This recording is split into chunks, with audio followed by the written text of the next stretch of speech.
Explorers, Laura the Explorer here, asking core human questions we all endeavor to answer. Today, I wanted to do something a little different. I wanted to share 10 lessons that I have learned from mountain biking.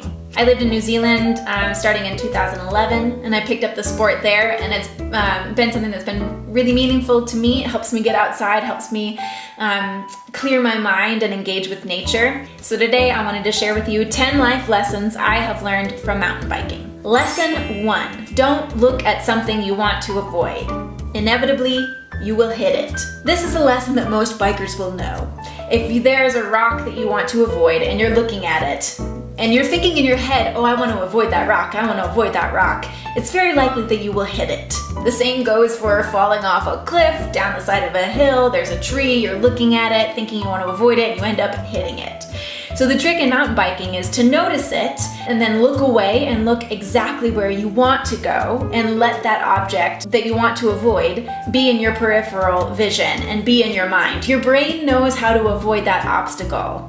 You need to focus on where you want to go.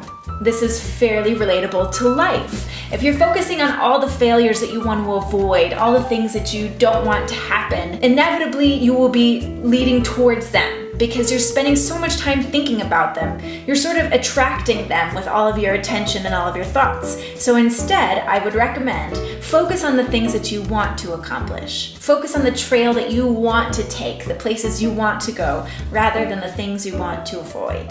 Lesson 2, don't downshift before you actually reach the hill. This is something that I would do early on because I was still learning my gears and my shifters, and so I'd be coming up on a steep hill and I had a tendency to hit the wrong shifter and accidentally shift up a gear while I was on the hill rather than shift down. So to avoid that, I started shifting down before I even reached the hill.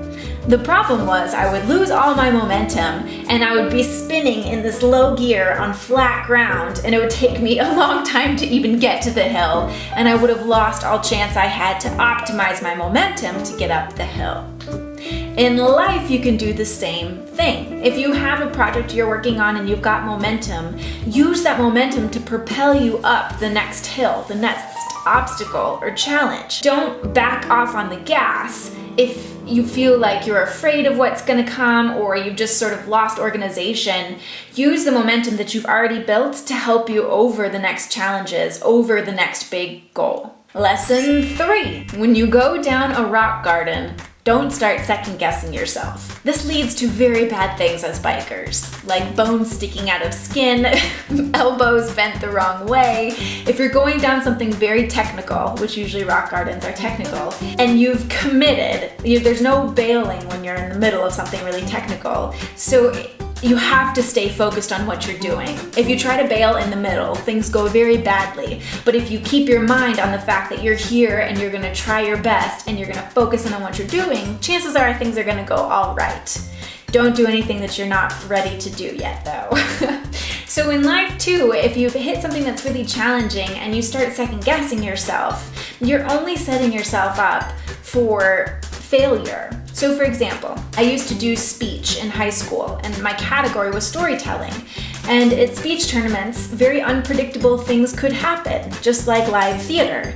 There was one time, it was my final round at the state championship, and somebody's cell phone went off in the middle of my speech, in my story. And I could have gotten flustered and started second guessing myself, but I knew in that moment that if I stuck this out, if I followed through and kept doing my story, even while there was this very obnoxious distraction going on, that things would be okay. And so instead of letting my attention diffuse and get all anxious and worried, I instead focused in more closely on what I was doing. And I ended up being fine, and I ended up winning the state championship, which was awesome.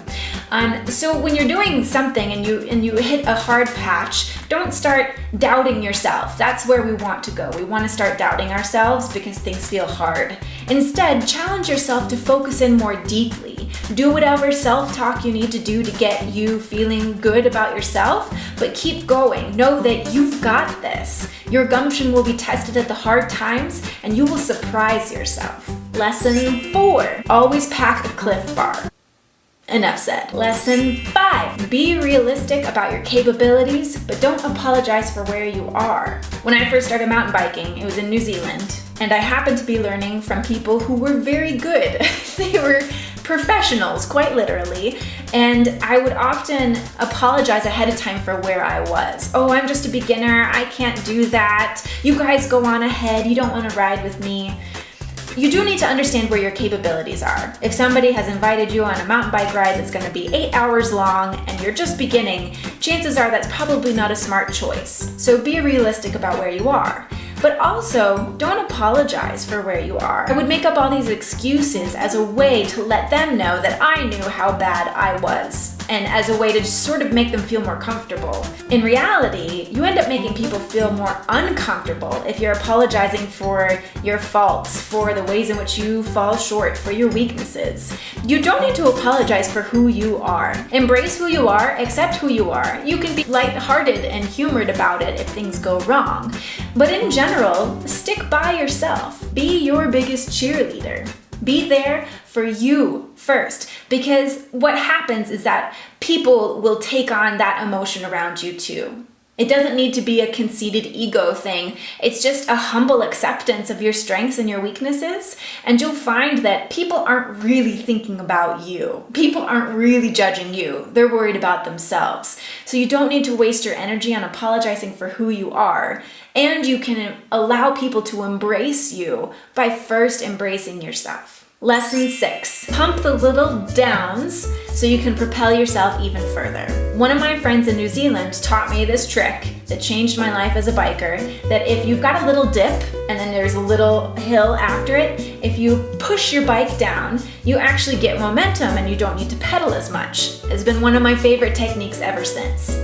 In life, I think that this is relatable also, that if you have opportunities to excel yourself further, whether in your career, your relationship with others, your relationship with yourself, use those opportunities. Be aware of life going on around you. Seek out those little moments where you could do something to excel yourself further. For example, if you're trying to be a speaker, you need to look for all the little speaking opportunities everywhere you go. Maybe you go to a wedding and the officiant doesn't show up, and you happen to have your universal officiant whatever from online. There's an opportunity to do a speaking engagement that you really care about. Or you're at an event and they ask somebody for a question or for an opinion, and you're trying to practice speaking out loud. Raise your hand, ask a question, share your opinion. Use those little moments to practice the things that you want to get better at, or to practice the person you want to be, and use those to propel you even further into mastery. Lesson 7. When you think you've hit a wall, keep going, because your second wind is just around the corner. Do you remember that piece of advice about know your capabilities? Well, I wasn't very good at that at the start of mountain biking, and I would agree to go with my friends on these very long, laborious rides. And I would inevitably find myself totally bombing. My legs were exhausted, I hit a wall, and I couldn't seem to recover. And I would get really frustrated with myself. What I found time and time again was that my mind always gave up before my body. Anybody who's done intense athleticism knows this, whether you've done football, figure skating, dance, weightlifting, you know that your mind is your biggest limiting factor. So I would find if I pushed just a little bit further, my second wind would always kick in. I've never had to be helicoptered out of a place because I was too exhausted. It's painful at times, but often when that second wind kicks in, it's a survival mode, and I'm actually a little bit cheerier and I can continue on. So your mind always gives up before your body. Think about this in your life too. When are the times when you feel like things are too hard? You're pushing and it feels like a brick wall, and so instead of continuing to push, you back off. You get rejected for your book proposal. Then you get rejected for a piece that you wanted to put in the New York Times. Then you get rejected for somebody's blog that you wanted to be on, and you feel like you're just constantly getting rejected. Instead of backing off and quitting because you're getting rejected, change your relationship to rejection. If you're out in the middle of the woods on a bike ride, there's not a whole lot you could do to get yourself through. So the best way to have a good time is to change your relationship to your misery.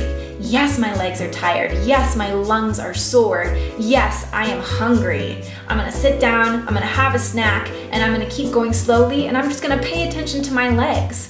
What if I start pushing a little bit more with my abs? and use my abs to push down into my legs or my glutes. So when you hit a wall, keep pushing because you are far stronger than your mind's limitations. Lesson 8. If there's an option for a shuttle, don't take it. There are some epic mountain bike rides that are all downhill. 32 miles downhill, swoopy swoopy. I have some ridiculous friends who've encouraged me to not take the shuttle and instead to bike up to the top of these rides. I have enjoyed it and appreciated it every single time because it makes the downhill all the sweeter. If you encounter an opportunity where you can get a chairlift up to the top so that you can just coast down in life, don't take it, because that climb up, that effort that you put into climbing that hill is going to make the descent all the sweeter. And the real trick is that your grit, your resilience, your skill and mastery is learned on the uphill. It's learned through the hard-won challenges. It's learned through all the obstacles that you encounter that you decide to push through. So if you get an option to be lifted up to the top, don't take it, because your character is formed in the climb. Lesson 9. If you don't make time for the bike isn't gonna make time for you. I now live in a town that is very close to mountain bike trails. It's like a mile away, downhill to bike to the mountain bike trails. The funny thing is sometimes when you live closer to access to mountain biking, you actually mountain bike less. This isn't always the case, but it's a story that I've heard from multiple people. The truth is you can set yourself up living next to the trails, you've got all the gear, you've got all the friends, but if you don't make time for the bike isn't gonna make time for you. Your skills will deteriorate, your muscles will deteriorate, your bike will start to rust and won't work as well. So in order for everything to stay operating well, your bike, your body, your mind, your spirit, you actually need to take the time to go on that bike ride.